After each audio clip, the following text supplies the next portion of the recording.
Good morning बेटा, बहुत दिन लेक्चर बना रहे हैं आज, वीडियो लेक्चर। तो टॉपिक आपका चल रहा था कोलिजन का बेटा। कोलिजन में आपको इलास्टिक कोलिजन का वन डायमेंशन और inelastic collision in one dimension दोनों करवा चुका हूं मैं। अब आगे करवाना आपको टू डायमेंशनल जो टॉपिक है उसके। तो सबसे पहले elastic collision in two dimension, फिर inelastic collision in two dimension और फिर इनके कुछ numericals.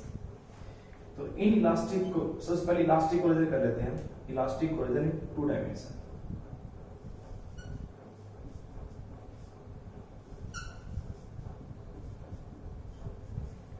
Elastic collision in two dimension.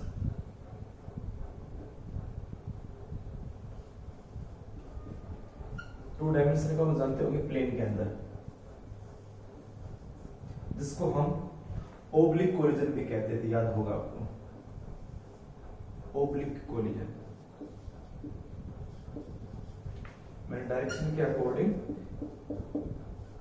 Collision की क्लासिफिकेशन की थी हमने कि डायरेक्शन के अकॉर्डिंग कोलिजन को हम डिवाइड कर सकते हैं। एक तो बिफोर कोलिजन और आफ्टर कोलिजन सेम लाइन में ट्रेवल करते हो, जिनके सेंटर ऑफ मास हमेशा एक ही लाइन के अलोन रहे, वो तो वन डायमेंशन कहलाएगा। और जिसमें सेंटर ऑफ मास उसके अलग अलग प्लेन के अंदर चले जाए, अलग अलग लाइन में चले जाए, एक प्लेन में रहे लेकिन अलग अलग लाइन में चले जाए, तो वो क्या कहलाते हैं? ओब्लिक कोलिजन कहलाते हैं या कोलिजन इन टू डायमेंशन कहलाते हैं। लेकिन इसमें इलास्टिक जुड़ गया, जिसकी प्रॉपर्टीज बार बार बताई थी मैंने। प्रॉपर्टीज में सीधी सी बात है, kinetic energy conserve, momentum conserve and total energy conserve. और अगर इलास्टिक होता है तो ओनली काइनेटिक एनर्जी कंजर्व नहीं होती, बाकी सब कुछ कंजर्व रहेगा, मोमेंटम भी और टोटल एनर्जी भी। तो वही कॉन्सेप्ट यहाँ पे लेके चलेंगे। तो सबसे पहले इसका डायग्राम बनाएंगे बेटा। डायग्राम में क्या क्या है? सबसे पहले वही चीज है कि भाई दो ऑब्जेक्ट हैं, दो बॉडी है। एक हमारे पास मान लेते हैं ये है, जिसका मास m1 है बेटा, ये बॉडी है जिसकी इनिशियल वेलोसिटी है u1, यानी इसकी लाइन ये है, ये लाइन है, इसका सेंटर ऑफ मास ये इस लाइन में है। लेकिन दूसरा पार्टिकल जो होगा, वो दूसरा पार्टिकल कहाँ है? दूसरा पार्टिकल इस लाइन में नहीं है, वो दूसरा पार्टिकल यहाँ है। मतलब इससे ये पार्टिकल नंबर है b, जिसका मास है m2। मे बी ये रेस्ट में भी हो सकता है, ये मोशन में हो सकता है, कुछ भी हो सकता है, ठीक है। तो अगर मान लो ये मोशन के अंदर है u2, इसकी इनिशियल वेलोसिटी u2 है, ये इसके टकराएगा, ठीक है। ये इधर जा रहा था, इससे इधर जा रहा था, ये दोनों पार्टिकल आपस में मानो टकराए, या हो सकता है ये रेस्ट में हो, रुका हुआ हो, दोनों कंडीशन हो सकती है। तो अगर ये दोनों पार्टिकल आपस में टकराए तो टकराने के बाद में एक पार्टिकल और दूसरा पार्टिकल दोनों अलग अलग डायरेक्शन में चले जाएंगे, अलग अलग प्लेन में चले जाएंगे। तो मान लेते हैं एक पार्टिकल चला गया ऊपर ऐसे,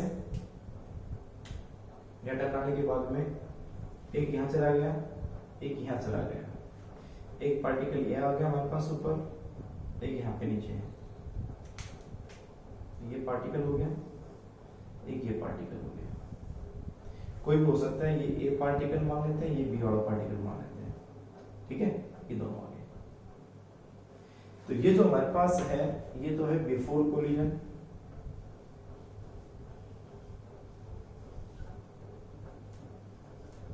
और ये जो हमारे पास आ जाएगा, ये आ जाएगा आफ्टर कोलिजन।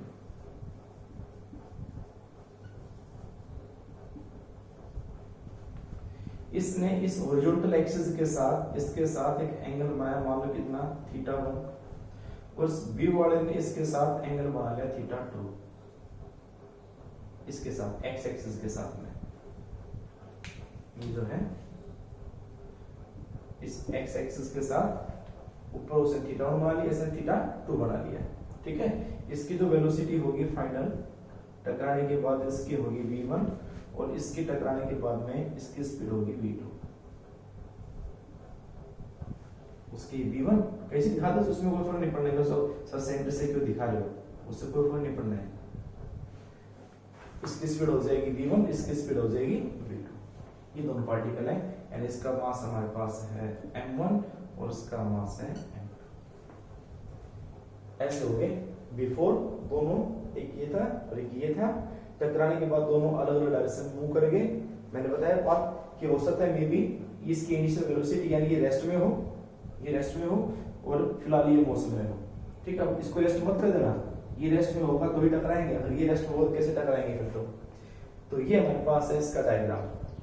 उसके बाद में कब क्या करना भाई, काम करना, इक्वेशंस बनानी आपको, तो लगाओ भैया, एक तो कंजर्वेशन ऑफ मोमेंटम, एक कंजर्वेशन ऑफ काइनेटिक एनर्जी, ये दोनों कॉन्सेप्ट लगा दो। बनाओ भाई, सबसे पहले कंजर्वेशन ऑफ मोमेंटम लगाओ भैया, apply conservation of linear momentum.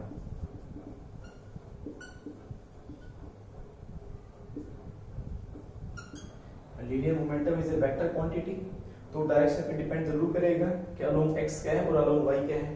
तो सबसे पहले अलोंग लगाएंगे, along x axis, along x axis. इसका स्क्रीनशॉट ले लेना, जब कंप्लीट मैं करवा दूं बेटा, ये बोर्ड फिल हो जाए तो अब इसका स्क्रीनशॉट आप ले लेना, ठीक है। हाँ, तो अलोंग x एक्सिस, तो अलोंग x एक्सिस लिखेंगे तो आप देखो बेटा, ये भी x के अलोंग मूव कर रहा है, ये x के अलोंग मूव कर रहा है, लेकिन बस दोनों की लाइन अलग है बस ओनली। तो ये x के अलोंग है, ये x के अलोंग है, बिफोर कोलिजन दोनों x के अलोंग है, लेकिन आफ्टर जो कोलिजन है दोनों x के अलोंग नहीं है। तो इसका हम क्या ले लेंगे, इसके हम रिजोल्यूशन कर देंगे, इसका हम पार्ट कर देंगे। तो इसका इस x के अलोंग कितना होगा, तो इसके लिए क्या कर दोगे बेटा, इसका रिजोल्यूशन करेंगे आपको, बस समझाया था चीज आपको कि आपके सामने एक राइट एंगल ट्रायंगल बनेगी, ये राइट एंगल ट्रायंगल बनेगी, जिसमें आपको हाइपोटेन्यूज दे दिया, हाइपोटेन्यूज, और इसके सामने ये क्या कहलाएगा, परपेंडिकुलर, और ये क्या कहलाएगा, बेस। तो जब हाइपोटेन्यूज दिया होता है तो बेस क्या कहलाता है, बेस होता है हाइपोटेन्यूज इनटू cos थीटा। तो ये जो बन जाएगा, ये v1 है, ये कहलाएगा v1, ऊपर ले देता हूं मैं क्योंकि नीचे वाला दिखाना पड़ेगा ना, ये आ जाएगा v1 इनटू cos थीटा, ठीक है। उसी का ये जो हमारे पास परपेंडिकुलर है, ये क्या बनेगा, परपेंडिकुलर हो जाएगा v1 इनटू sin थीटा। तो चाहे यहां दिखा दो और चाहे इसको यहां भी दिखा सकते हैं वैसे, क्योंकि पैरेललोग्राम बनेगा कंप्लीट, तभी तो इसको समझाते हैं हम।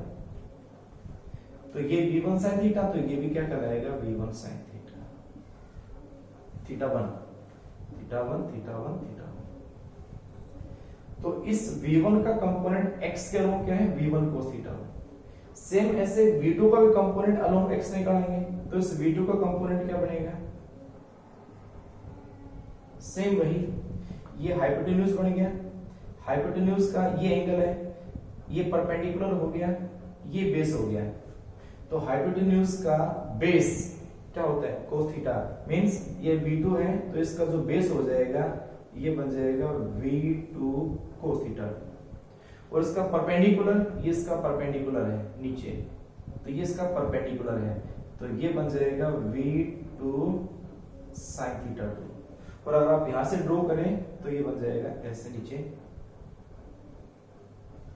This is v2 sin theta. तो इसका x के अलोंग कंपोनेंट है v1 cos थीटा 2, y के अलोंग है v1 sin theta, cos theta 1, v1 sin theta 1। इस v2 का x का कंपोनेंट है v2 cos थीटा 2 और y का कंपोनेंट है v2 sin थीटा 2। तो सबसे पहले अलोंग x एक्सिस लगाओगे, conservation means total momentum before collision along x axis and after collision along x axis.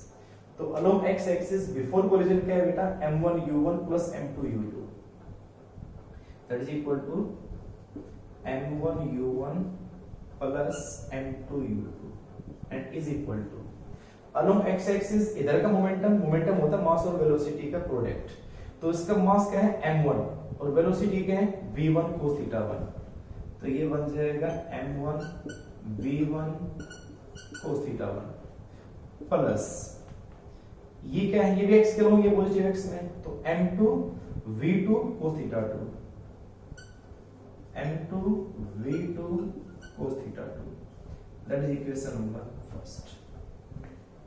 Same ऐसे लगा दोगे along y axis, along y axis, along y axis इनमें से कोई पार्टिकल नहीं है, ये दोनों के दोनों कंप्लीट x में है, तो तो बिफोर कोलिजन में कोई मोमेंटम नहीं है, zero, equal to after collision m1 ये प्लस y में, तो m1 into v1 sine theta 1, m1 into v1 sine theta 1, और इसका y में, इसका y में नहीं, इसका नेगेटिव y में है, तो इसका आ जाएगा m2 v2 साइन थीटा 2, लेकिन नेगेटिव में, क्योंकि नेगेटिव y में है ये, तो ये आ जाएगा minus m2 v2 sine theta 2। This is equation number 6। ये बन गया हमारे पास इसकी इक्वेशन। एक इक्वेशन होगी फर्स्ट और इक्वेशन होगी सेकंड, जो कंजर्वेशन ऑफ मोमेंटम से निकालती है। उसके बाद में आप लगा दोगे कंजर्वेशन ऑफ काइनेटिक एनर्जी, क्योंकि इलास्टिक कोलिजन है, तो कंजर्वेशन ऑफ काइनेटिक एनर्जी के लिए क्या करोगे, देखो बेटा ये मिटा रहा हूं, अब इसका स्क्रीनशॉट ले जाओ एक बार।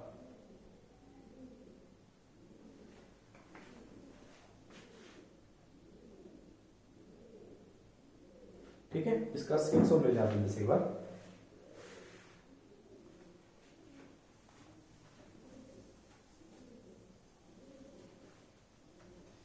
उसके बाद में हम इसका करेंगे आगे कंजर्वेशन ऑफ काइनेटिक एनर्जी। अब according to conservation of kinetic energy, ये अप्लाई कर दो जी, conservation of kinetic energy means kinetic energy, total kinetic energy before collision is equal to total kinetic energy after collision. तो total kinetic energy is scalar, kinetic energy scalar, तो वहां पे depend नहीं करेगा कि वो x में है कि y में है, वो डायरेक्शन पे डिपेंड करेगा नहीं। तो अलोंग x और अलोंग y का यहाँ पे कोई कंपोनेंट नहीं है, बस टोटल काइनेटिक एनर्जी बिफोर कितनी हो जाएगी, that is equal to half m1 u1 square plus half m2 u2 square is equal to after half mass क्या है m1 v1 square plus that is half m2 v2 square. काट दो यहां से, क्योंकि हाफ कॉमन यहां पे, half common यहां पे कैंसिल हो जाएगी। फिर उसके बाद में ये बन जाएगी इक्वेशन नंबर 3, ये बन गई 3। अब इस जो डेरिवेशन को हम आगे सोल्व नहीं कर सकते, इसमें बिल्कुल नहीं कर सकते हैं। क्यों नहीं कर सकते हैं, क्या पीछे इसके रीजन है, हमारे पास टोटल वेरिएबल गिनो, काउंट करो कितने हैं, m1 m2 u1 u2, 4 तो ये वेरिएबल हो गए, v1 v2, 4 2 6, थीटा 1 थीटा 2 और 2 8, टोटल वेरिएबल 8 है हमारे पास। अकॉर्डिंग टू मैथमेटिक्स, मैथमेटिक्स ये कहता है कि आपको कम से कम अगर 2 वेरिएबल निकालने हैं तो 2 इक्वेशन चाहिए, 3 वेरिएबल निकालने हैं तो 3 इक्वेशन चाहिए। अब यहाँ पे तो हमें 8 वेरिएबल है, तो कैसे निकल पाएंगे, इक्वेशन कितनी है, 3 ही बस, 1 2 और 3, इसका मतलब 8 वेरिएबल तो बिल्कुल नहीं निकल पाएंगे। तो क्या क्या गिवन हो तो निकल सकते हैं, कम से कम हमारे पास यहाँ 5 वेरिएबल गिवन हो, 5 वेरिएबल गिवन हो तो फिर 3 वेरिएबल निकल सकते हैं। जैसे कि m1 दिया हो, m2 दिया हो, u1 दिया हो, u2 दिया हो, 4 तो ये हो गए, और इनमें से कोई भी एक, v1 में से, v2 में से, थीटा 1 में से और थीटा 2 में से, इनमें से कोई भी एक अगर दिया होगा तो फिर हम कोई भी 3 वेरिएबल आराम से फाइंड कर सकते हैं इन 3 इक्वेशन का यूज करके। हम ऐसे थ्योरेटिकली बिल्कुल भी हम इसको कैलकुलेट नहीं कर पाएंगे अगर ये नहीं दे रखे हैं, क्योंकि इनकी वैल्यू कहां दे रखी है, नहीं दे रखी है ना, हम तो m1 ले लिया, m2 ले लिया, तो by the using of equation ये आगे सोल्व नहीं हो सकती है, थ्योरेटिकली सोल्व नहीं हो सकती है, इसको न्यूमेरिकली हम सोल्व कर सकते हैं, सोल्व नहीं। तो आपको बस इतना ही लिखना है कंप्लीटली। इसके बाद इस पे क्या क्वेश्चन बनता है एक्स्ट्रा, मैं उस पे बात करता हूं, सीधा उस पे आता हूं। इसी कोलिजन की बात है, इलास्टिक कोलिजन की बात है, वो क्या है क्वेश्चन बेटा, आप इसका स्क्रीनशॉट लेने के बाद और उसको नोट कर लेना है। हो गया, ठीक है।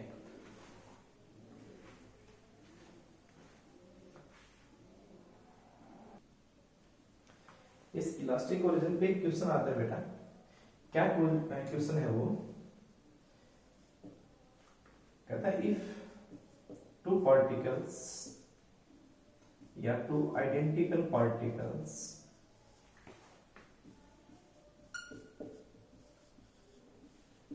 are collides elastically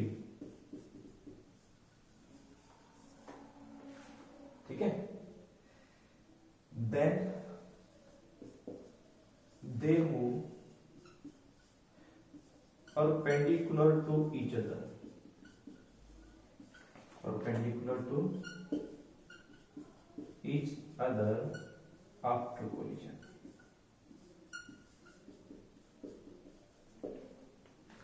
कोलिजन के बाद वो एक दूसरे से परपेंडिकुलर चले जाते हैं, इसको प्रूफ करो, प्रूव दैट। ये एक्सप्लेनेशन इसका। और एक बात और, एंड इसमें गिवन क्या है, एक बात और है इसमें, जो टारगेट बॉडी है ना, टारगेट बॉडी वो रेस्ट में होनी चाहिए, target body at rest is at rest। ये कंडीशन इसके अंदर होंगी। तो कहते हैं टकराने के बाद वो दोनों के दोनों एक दूसरे से परपेंडिकुलर जाएंगे। क्वेश्चन ध्यान से समझ लो, अच्छे समझ लो। दो आइडेंटिकल है, आइडेंटिकल का मतलब क्या है कि वही दोनों पार्टिकल हैं, एक m1 एक m2, लेकिन अब आइडेंटिकल है तो दोनों का मास होगा सेम, दोनों की शेप एक जैसी होगी, ठीक है। दूसरी बॉडी से क्या है, टारगेट बॉडी मींस ये जो बॉडी है इस पे टारगेट होगा वो रेस्ट में है, मतलब इसकी स्पीड है 0। टकरा रहे हैं इलास्टिकली मींस इलास्टिक कोलिजन होगा। टकराने के बाद दोनों के बीच में जो एंगल होगा वो 90 डिग्री का होगा, परपेंडिकुलर, मतलब इसमें और इसमें टकराने के बाद यानी कि θ1 और θ2 का जो एडिशन होगा वो 90 डिग्री आना चाहिए। क्वेश्चन ये है, तो आपको ये प्रूफ करना है कि θ1 प्लस θ2 इज इक्वल टू 90। तो यहाँ पे कोई भी यहाँ पे मास अलग नहीं है, दोनों मास क्या है, सेम है, दोनों का मास क्या है, m1 m है। बाकी लोगों का वही होगा, देख लो सेम, एक ऊपर गया एक नीचे गया, सेम रेजोल्यूशन v1 हो गया, v1 cos theta v1 sin theta, ठीक है, इस θ1। ऐसे ये v2 होगा तो v2 cos θ2 v2 sin θ2, diagram होगा वो होगा, लगा दोगे same. Applying conservation of linear momentum, same along x axis, x axis के अलोंग अगर आप मूव करते हो, अगर दिखाते हो इसके अंदर, तो x के अलोंग मास दोनों का सेम है, तो ये m हो गया, ये भी m हो गया, ये भी m हो गया, ये भी m हो गया। तो along x axis mu1 mu2 कितना है 0, ये 0 है, दैट इज 0।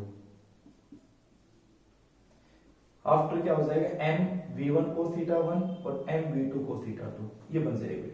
अब इसको आप सोल्व कर लें, क्या इक्वेशन बनेगी देखो, उसके बाद y के दोनों लगाएंगे, ये आ गया, दैट इज mu1, m हटा दें, m यहां भी कॉमन है, m यहां से भी हटा दें, हटा दो, तो यहां से u1 इज इक्वल टू क्या है, that is v1 cos θ1 plus v2 cos θ2। ये इक्वेशन आ गई नंबर, इसी को मान लेता हूं फर्स्ट, ये होगी फर्स्ट। स्क्रीनशॉट ले ले और आप इसका,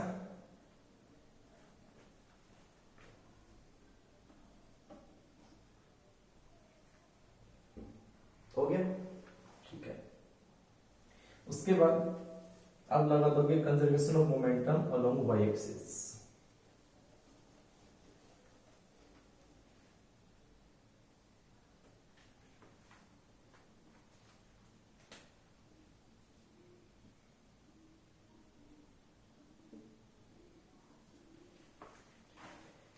Conservation of momentum along y-axis,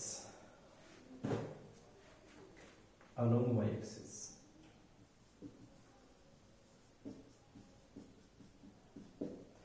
तो along y-axis हमारे पास क्या जाएगा बेटा, along y-axis इनमें से कोई मूव नहीं कर रहा, तो इक्वल टू क्या हो जाएगा 0 यहाँ पे, तो लेफ्ट में तो, और इज इक्वल फिर वही बात है, इसका y के along पॉजिटिव y में क्या हो जाएगा, m v1 sin θ1 m v1 sin θ1, ये नेगेटिव y में है तो माइनस m v2 sin θ2, 0 यहां से m कॉमन, 0 प्रोपोर्शनल, तो क्या बच गया, 0 is equal to v1 sin θ1 minus v2 sin θ2।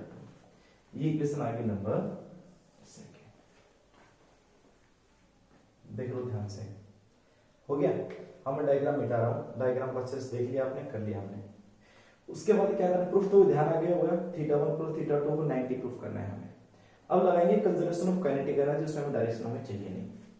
अब लगा तो conservation of kinetic energy.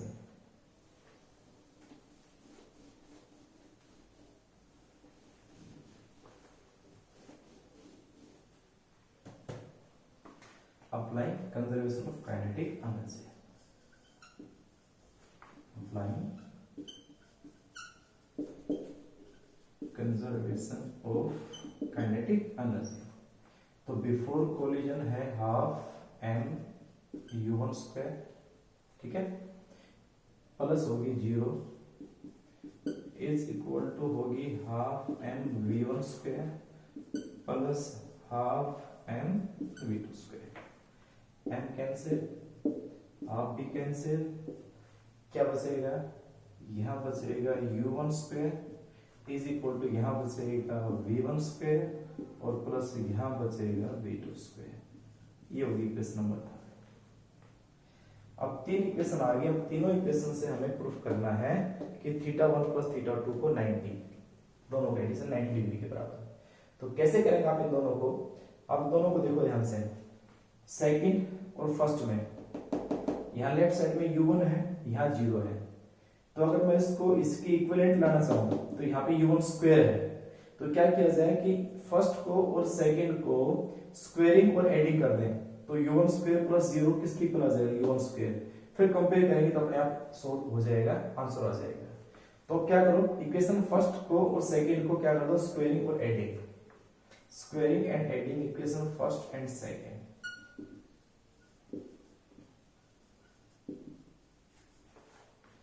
First and second करो भैया। तो क्या आएगा बेटा, हाँ लगा दिया। तो ये क्या बनेगा, u1 स्क्वायर, यानी कि पहले इसी कर देता हूं मैं लेफ्ट में, यानी कि u1 स्क्वायर और यहाँ पे क्या है 0, तो प्लस 0 इज इक्वल टू, इसका स्क्वायरिंग करेंगे तो पूरे का होल स्क्वायर करेंगे। थोड़ा सा मैथमेटिकली यहाँ बड़ा है, आगे कुछ नहीं, बड़ा आसान सा है, बस ये पता होना चाहिए हमें करें कैसे इसको। तो इसका स्क्वायरिंग करो तो होल स्क्वायर करोगे तो a square plus b square plus 2ab, तो a square means v1 square cos square θ1, v1 square cos square θ1 plus v2 square cos square θ2 plus 2ab यानी कि ab, तो 2a इंटू b यानी कि v2 cos θ2, 2ab हो गया, 2b1 v2 कर लो चाहे 2b1 cos θ1 and v2 cos θ2। उसके बाद किसको ऐड करना है, प्लस इसका स्क्वायर इसमें ऐड करना है। इसका स्क्वायर करोगे तो a square plus b square minus 2ab, तो इसका स्क्वायर करेंगे तो ये क्या बन जाएगा, v1 square sin square θ1 plus v2 square sin square θ2 minus 2ab a into b, तो 2v1 v2 sin θ1 sin θ2, ये बन गया। अब इसमें इसको आसान बनाने के लिए और क्या कर सकते हैं, आप इसका नीचे वाले का पहले बार स्क्रीनशॉट ले लें, नहीं लिया है तो पहले बार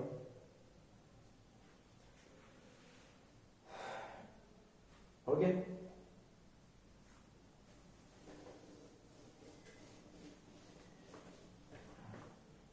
उसके बाद क्या था भैया, उसके बाद यहां तो बचेगा u1 स्क्वायर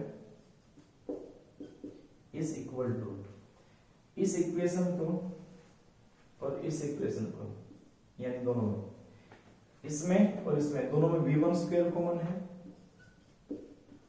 क्या बचेगा cos स्क्वायर θ1, यहां क्या बचेगा sin स्क्वायर θ1, हो गया भैया।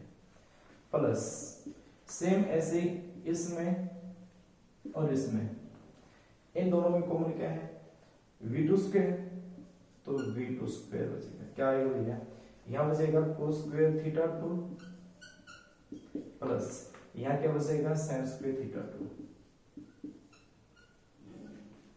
हो गया। उसके बाद में इसमें और इसमें दोनों में कॉमन है 2v1v2, 2v1v2 यानी कि प्लस 2v1v2 कॉमन ले लो। क्या बचेगा? cos theta 1 cos theta 2 minus sin theta 1 sin theta 2।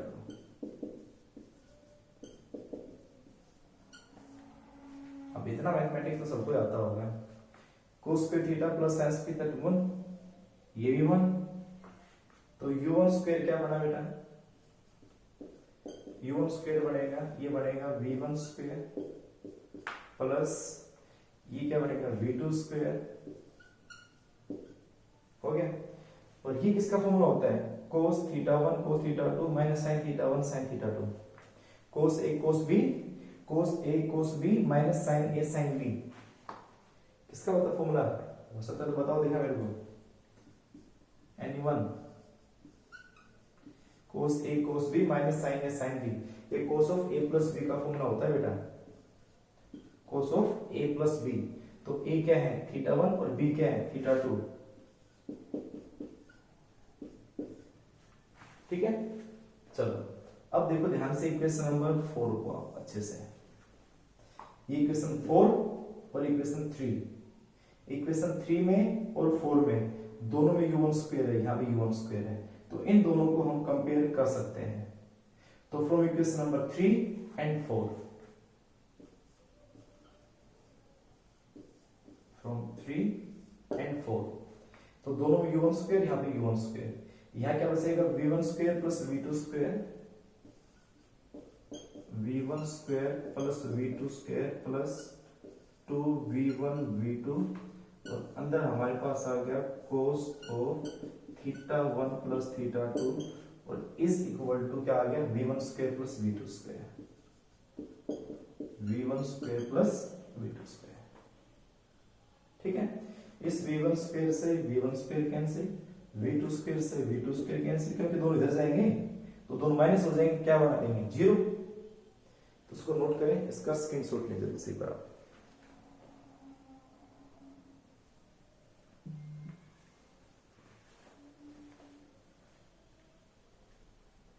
हो गया? बहुत दिन बाद वीडियो बनाना मैंने है, काफी दिनों बाद। तो भाई क्या बस बेटा, लास्ट बीच की वीडियो देखते हैं, कभी टाइम लगेगा तो बीच का बनाने की कोशिश करेंगे, नहीं तो आगे का तो करेंगे। अच्छा, अब मैंने बोला था ये इसको सोल्व करेगा, क्या बने देखो, मिटाना बेटा इसको, मैं आंसर आ चुका है बेटा हमारा, इतना ही काम था बस। क्या भैया, यहाँ बस गया 2v1 v2 cos of theta 1 plus theta 2 equal to क्या बचेगा? 0। तो इसका मतलब ये टर्म भी किसके इक्वल है? 0 के। और cos of theta 1 plus theta 2 equal to 0। cos theta की वैल्यू 0, cos थीटा की वैल्यू 0 किसके इक्वल, किसके कहां पे होती है? 90 पे। हम इसको ये भी कह सकते हैं, और cos थीटा 1 प्लस थीटा 2 को मैं ये कह सकता हूँ ना cos ऑफ 90 डिग्री। बताओ, क्योंकि cos 90 कितना होता है? 0 तो होता है, तो cos 90 0, तो यहाँ पे cos की रख दे मैंने। क्या आंसर आ गया? That is theta 1 plus theta 2 is equal to 90। यही तो प्रूफ करना था कि दोनों जो एंगल होते हैं, अगर वो आइडेंटिकल बॉडी है, जिसमें सेकंड बॉडी रेस्ट में होनी चाहिए, एक कंडीशन है सेकंड बॉडी रेस्ट में और दोनों आइडेंटिकल हो, तो टकराने के बाद बिल्कुल दोनों के दोनों एक दूसरे से 90 डिग्री पे जाएंगे। ये नहीं है कि दोनों एंगल बराबर होंगे, कि भाई x के साथ ऊपर वाला 45 होगा, नीचे वाला 45 होगा, 45 होगा, कोई जरूरी नहीं है। हो सकता है ऊपर 30 हो, नीचे 60 हो, ऐसा कोई जरूरी नहीं है। बस ये कंडीशन जरूरी होगी कि दोनों के बीच का जो एडिशन होगा, टोटल एंगल जो आएगा दोनों के बीच का, वो 90 डिग्री होगा, ये जरूरी है। ठीक है, इसको नोट कर ले। ये क्वेश्चन था बेटा हमारा, अच्छे से नोट करो उसको आप, यानी स्क्रीनशॉट ले लो उसका आप। तो ये था बेटा elastic collision in one dimension. और इस इलास्टिक कोलिजन पे जो क्वेश्चन था वो क्वेश्चन है। कल inelastic collision in two dimension और कोशिश के ऊपर न्यूमेरिकल्स करेंगे। ठीक है, ओके, थैंक यू, बाय बेटा।